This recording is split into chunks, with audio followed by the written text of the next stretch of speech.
Alright, that was a little bit of an intermission. I was watching Christina and Ethan finish up their game. They were the last ones playing. And Ethan got there with... He's playing Twin. Just attacked her to death with Deceiver Exarch. He had 3 real copies in play. No Twin, no Kikijiki in sight. Alright, let's see if I can fix the life totals, as this is not the players playing. These are not the players playing. Josh, black at the left of your screen, and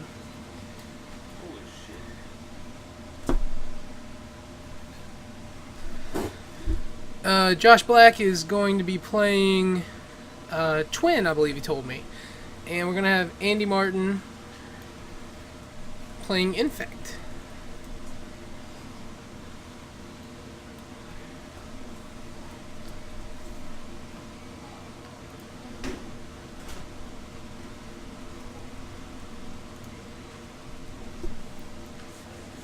Looks like Josh is going to put in all of his die moves against Andy, so he draws him in his opening hand. Just joking, just joking.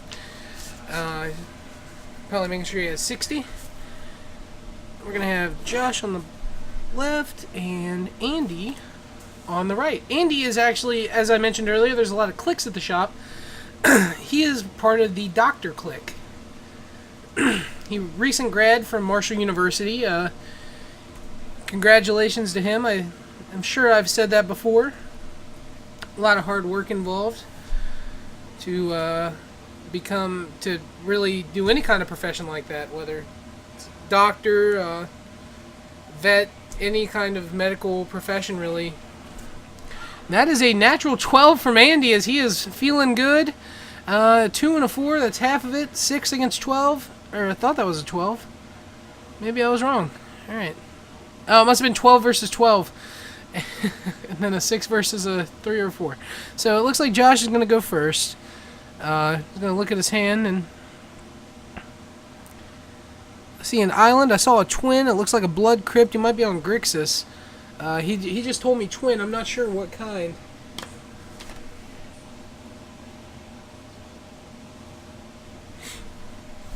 Yeah, sorry y'all. I went next door to find out what was happening, and in the meantime, I waited for the next round to go up so I could see who was playing and try to get people on camera. So Andy's going to go down to 18. He's going to play a Glistener Elf for a Noble Hierarch, I would think. Glistener Elf it is. Glistener Elf's going to come down, and it's going to be a pass back, and Josh is going to sacrifice his Bloodstained Mire to go down to 19 and grab a Steam Vents or a Watery Grave. Steam Vents it is.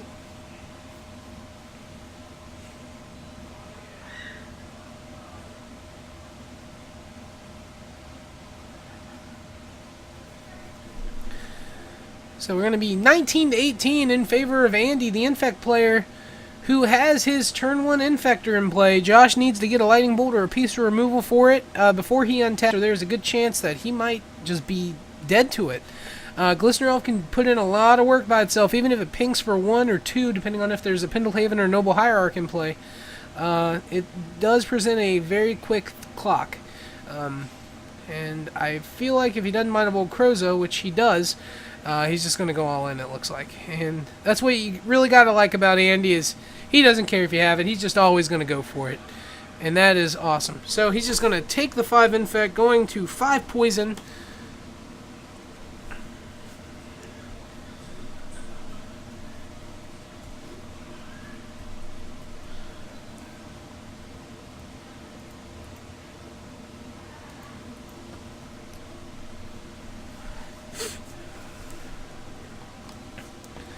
Andy's going to go down to 17. He's going to crack a fetch to get a tap breeding pool. After Josh passes with 3, he might have a Deceiver Exarch. I think you need to do it in the upkeep if you have Deceiver Exarch. And he does. Before he gets to see another card, he's going to Pestermite it down. If he has an Apostle's Blessing, and it looks like he does, he's going to go down to 15, and that might be lethal.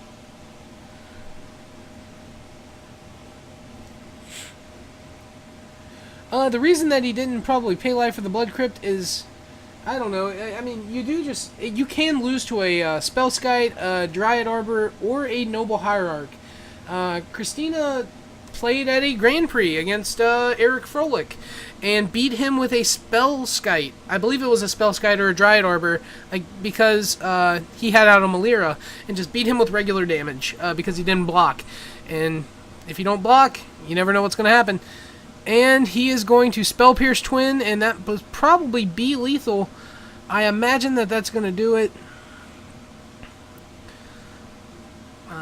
I guess he gets to block now, but he should be at 6 infect, I believe. 6 poison, I mean. If you're Andy, you have to attack. He has to block if you attack.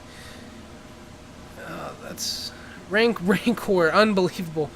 He plays the trample card. If he has a might, that's 100% lethal. There's not a way he can get out of it. And he has Apostle's Blessing on blue, which doesn't do it. I think that puts him to 1. Alright, so Andy's going to go to 13 with the Apostle's Blessing, loss of life. And I believe that puts Josh at 9 poison. And we'll see if he has a Kiki-Jiki or a Twin. Kolagon's command, it's going to destroy Glistener Elf, dealing 2 damage to it, and he's going to make Andy discard a card. And we'll see what Andy discards. Become a Mince.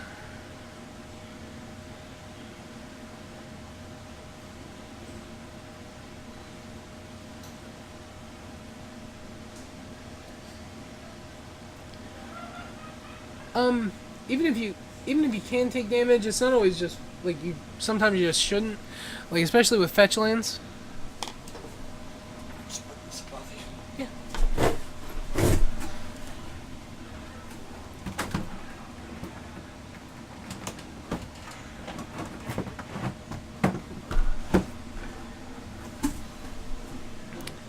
Spellskite come down for Andy. And that's a pretty good card to have against Twin if they don't have an answer for it, but he drew a Bolt. That doesn't actually handle it at all. So, it's probably just going to pass it back, as actually Indy is at 11, it looks like. I missed 2 damage.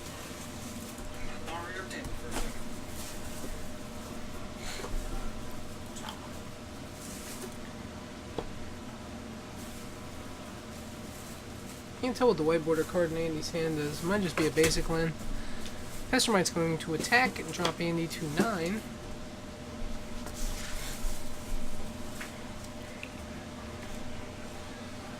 He's going to pass it back. Andy does have an infect land. So if that infect land connects, unless I did the math wrong, that should be lethal. We'll see. I can't imagine it's that easy, especially with him having a lightning bolt, but he does have... Yeah, it should be lethal either way. He can pass Spellskite twice. Alright, he's going to animate Inkmoth. That's going to resolve. Not really anything he can do in response. Oh, I guess he could Snapcast Kolagon's command, maybe destroy an artifact and deal 2 to something. I don't know how the redirection on that would work.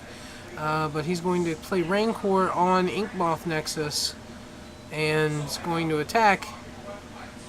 And we'll see a Snapcaster come down. Snapcaster is going to do Kolagon's command. Oh, he'll be able to kill it with the lightning bolt. Okay, he's just to crack both fetches. Going to 17 life. Yeah, so he'll be able to destroy target artifact, make Andy discard a card, and then lightning bolt the Inkmoth Nexus.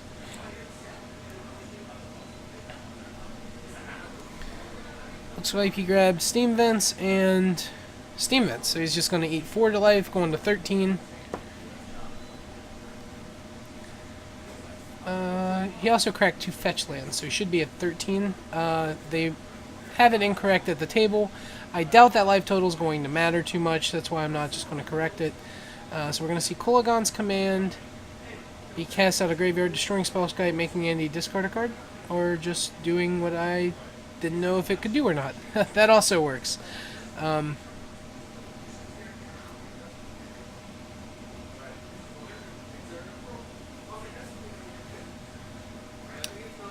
He did not have the lightning bolt in his hand at that time. He drew it for turn. So he wasn't able to hit it in response to the Rancor, unfortunately. That would have been the ideal play for Josh, but he didn't have the cards to do that. Land's going to come down and attack for 4 is going to put Andy to 5, and now he is on his back foot trying to stay in this game, and he draws a blocker, Glistener Elf, actually, and that's a Dismember. That's Hardcast, and that should be it. I mean, Andy will go to 1. Dismember, yeah, that took care of it. Alright, so Andy Martin loses the first game. Josh Black wins it with Twin, but not doing Twin things, though he did have Natural Twin on turn 2. It didn't really matter.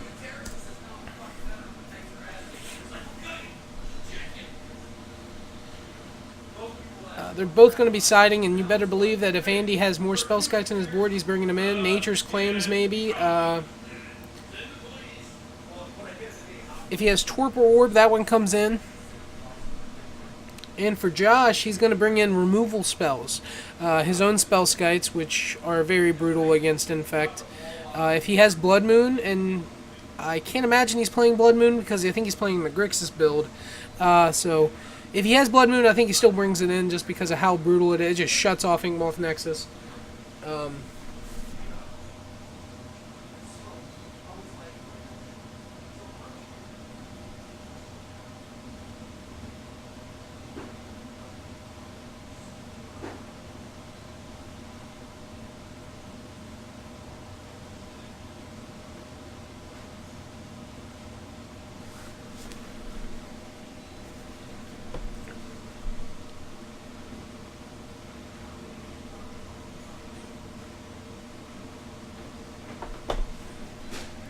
So if you don't have anything nice to say, just don't say anything at all. That's a rule of thumb. It's a golden rule. Treat those as though you want to be treated. So please refrain from using hate in the chat. I know that is one thing that always seems to generate more hate, is, telling somebody to not, spread it. But I'm going to go ahead and say it. So please refrain from using hateful language and terms in the chat.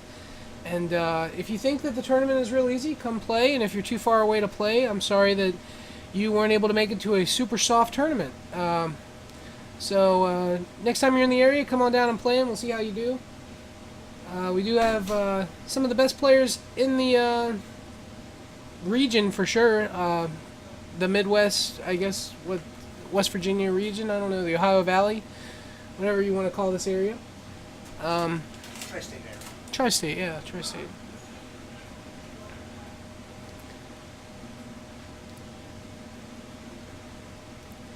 But yeah, our preliminary Pro Tour qualifiers tomorrow, July 18th at noon. It's $30 to enter, and it's going to be a blast. We're going to have a lot of door prizes, a lot of old booster packs, including Innistrad, Return to Ravnica, Scars and Mirror Dan.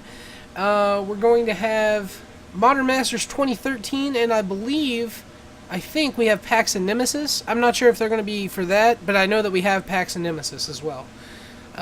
So hopefully they get the foil days, because that was always the one that I know you wanted from Nemesis.